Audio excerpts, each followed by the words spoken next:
Welcome back, everyone, to Wacky Teacherpreneurs Tell All. This is a coffee chat episode.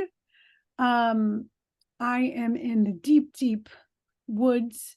It's kind of creepy. And I have a friend, this little dude. Watch us on YouTube to see what I'm pointing at. Or maybe it's a dudette. I don't know.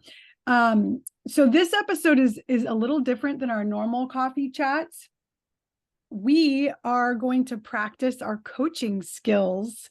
So Jess is going to be my coach. I'm going to ask her some business questions.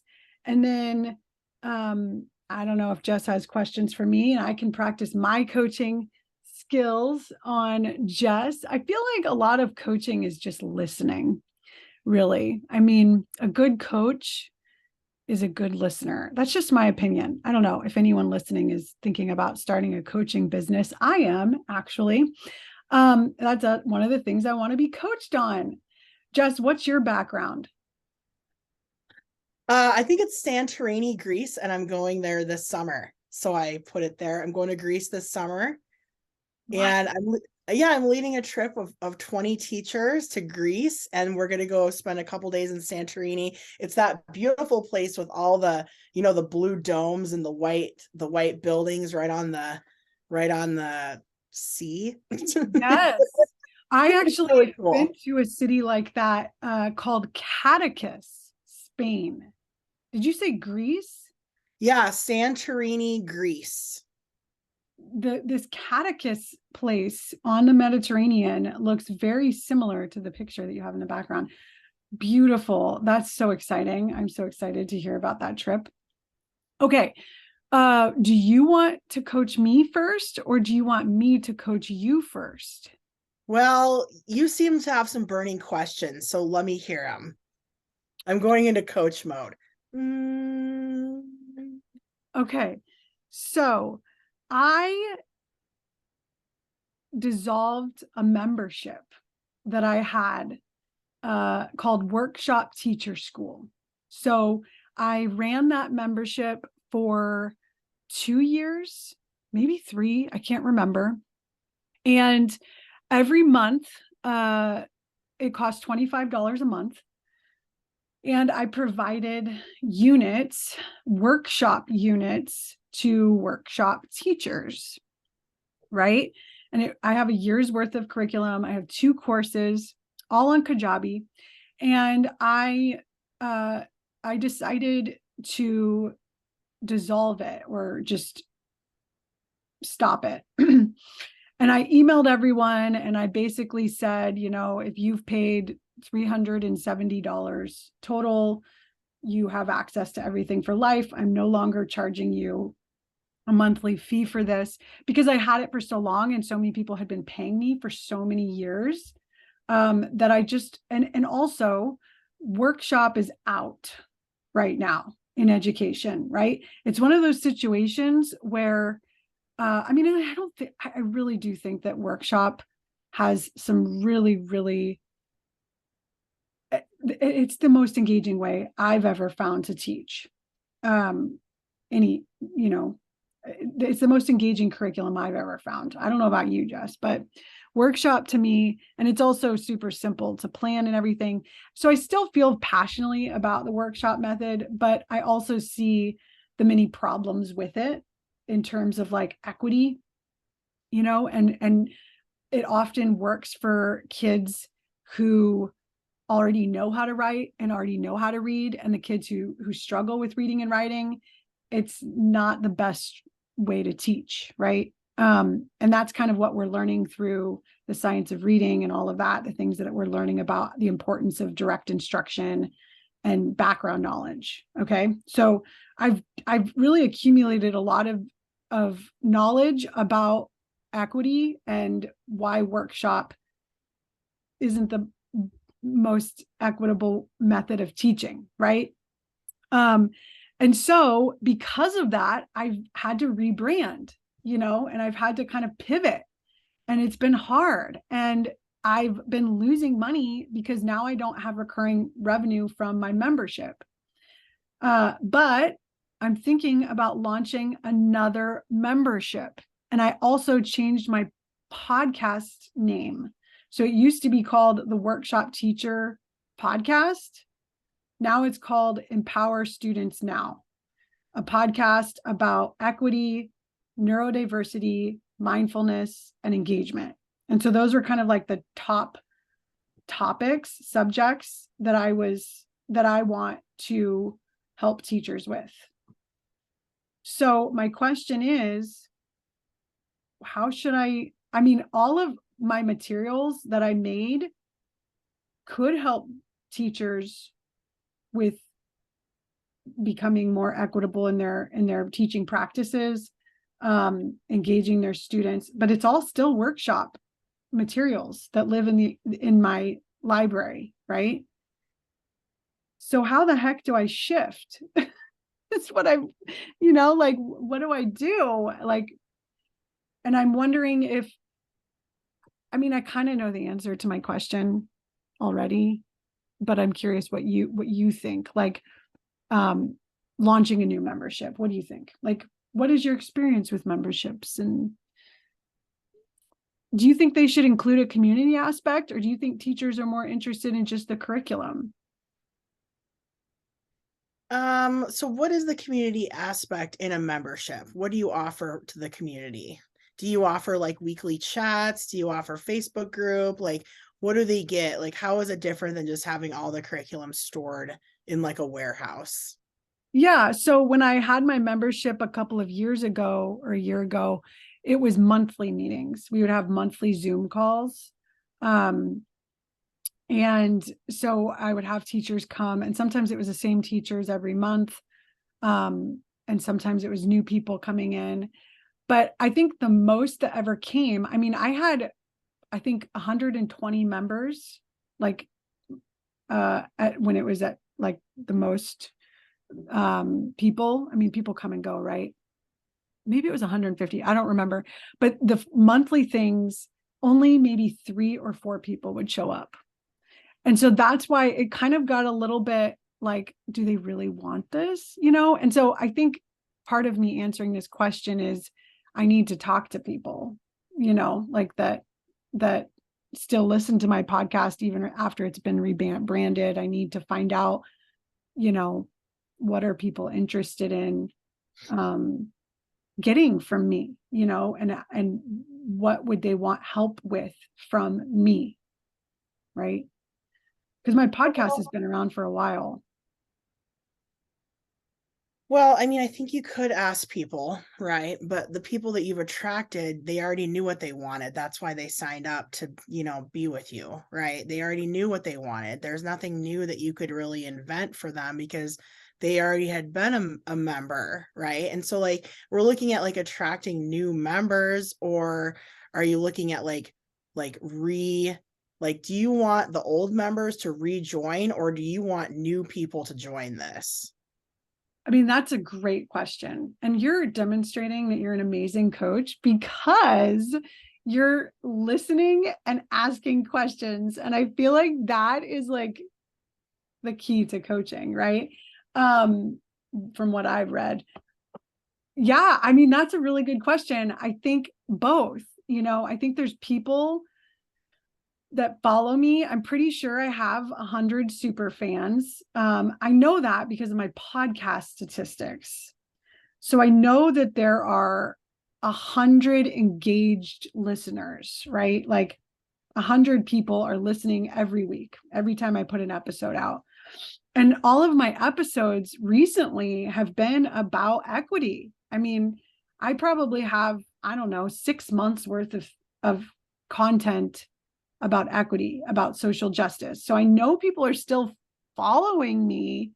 So yeah, I'm pivoting from like being all workshop focused to being more focused on equity, and engagement. It's always been about engaging students. So, I think that's the main problem that I'm solving for teachers, because I know that a lot of teachers are struggling with disengagement. But maybe I'm chasing too many rabbits. Am I chasing too many rabbits? Chasing equity, engagement, neurodiversity, mindfulness. You know what I mean? Like, that seems like a lot. Like, I'm Well, attracting a teacher who's interested in all those topics. well, yeah, I mean, I think so. What I'm hearing is that I keep hearing the same words coming from you, and some of the words,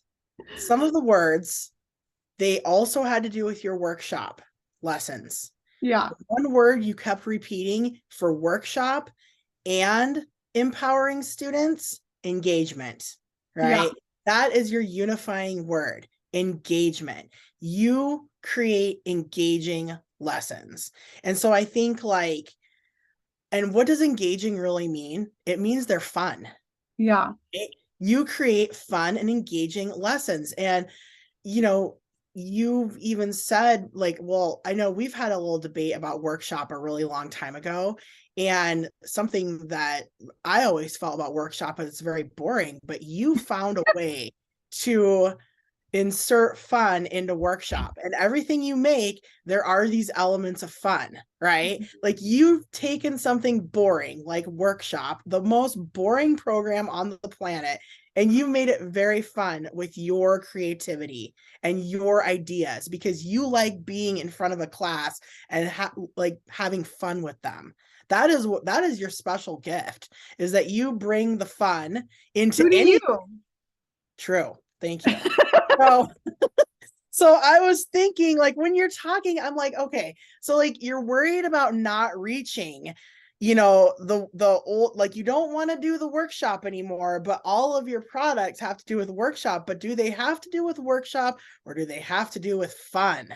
I mean, is it just kind of like shifting that verbiage a little bit away from workshop and towards engagement? So yeah, you are doing workshop formats, but they're engaging and fun. So, and I feel like engaging and fun reaches every audience. Like it does reach, it does include, it's equitable, because when something's fun, it's equitable for all. Like if you can have fun with one person, and but like I understand what you're saying is like some of the strategies in workshop don't really work if you're not really good at reading and writing. So my thoughts were kind of like, is there any way to add components to your current materials that would address equity issues, to just so you know in your heart that you've done everything possible to make these things equitable, and then you can put it out there as like this equitable, engaging, fun 1 year long ELA curriculum.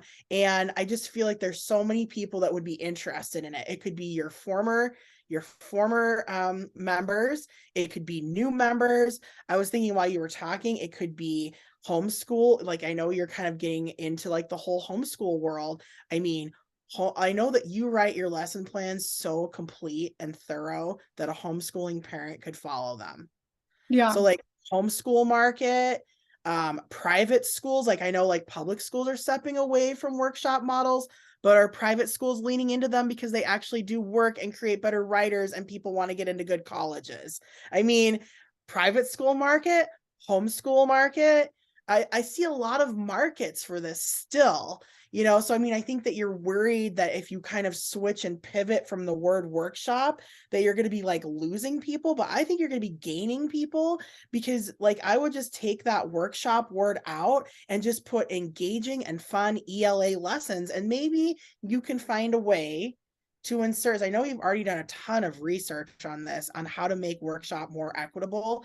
Can you kind of, or maybe you've already done it, like can you insert some activities and things that would help those struggling with reading and writing? Like I know you could insert some tips and tricks or resources that could help the teacher like close those gaps a little bit, so it's, you know, engaging and fun for all. Yes, this has been so helpful. I feel like I'm going to watch this again because, yeah, I already have. You're right. I mean, I've gone through all of my units and found the parts that um, maybe weren't so equitable. So for example, just like the mentor text, the topics that I talk about in my lessons, like skiing, that's not something that many Yes. people have background about. And it's kind of a white lady's kind of hobby.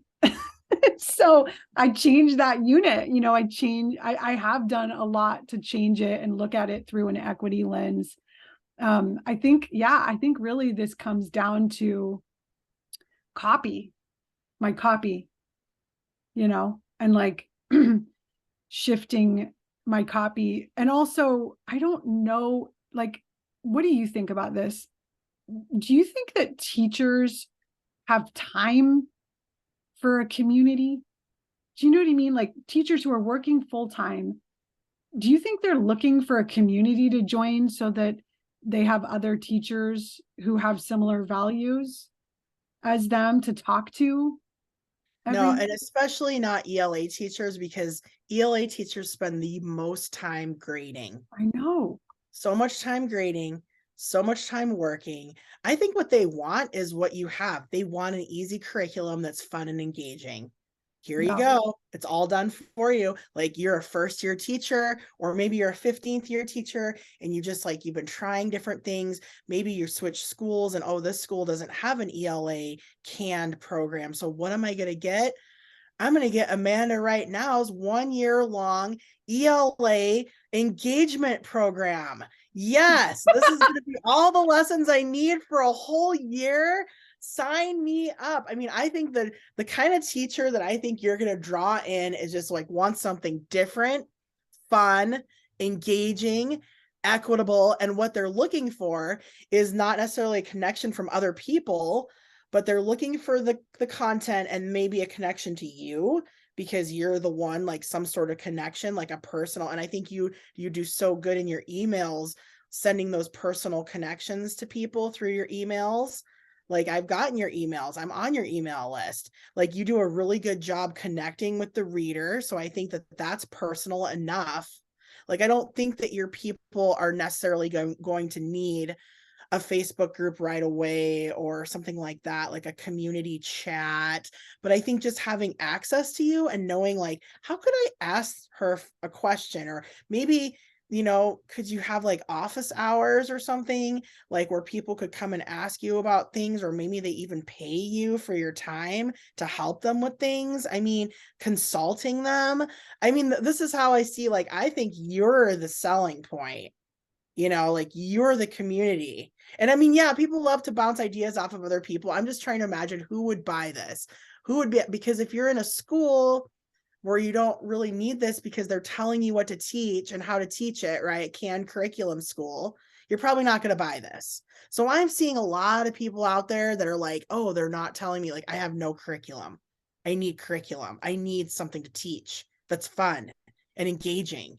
And I don't know, like, are those people looking to connect with other people, or do they just want like your genius? Yeah. Well, and all my stuff is editable. And I think that's really So crazy. like Yeah. the assessment tools. And I kind of teach people how to like an assessment cycle. Yeah, this is so helpful, Jess. I feel like we should wrap this episode up and have another episode where I'm coaching you. Okay. If you think it could be another episode, sure. I think it could, because you've given me so many helpful ideas. And I think this can be helpful to listeners who are rebranding or who are pivoting or who are thinking about developing a membership. And it's like, is my membership a community or is it my curriculum? And I think you're right. Like my hunch is that teachers are too busy for some sort of community about their teachers. ELA teachers have the most work, right? Yeah. Mm-hmm. ELA teachers, so hard. So hard to be an ELA teacher. I don't know how they do it. I don't either. Okay. Toodles. Toodles.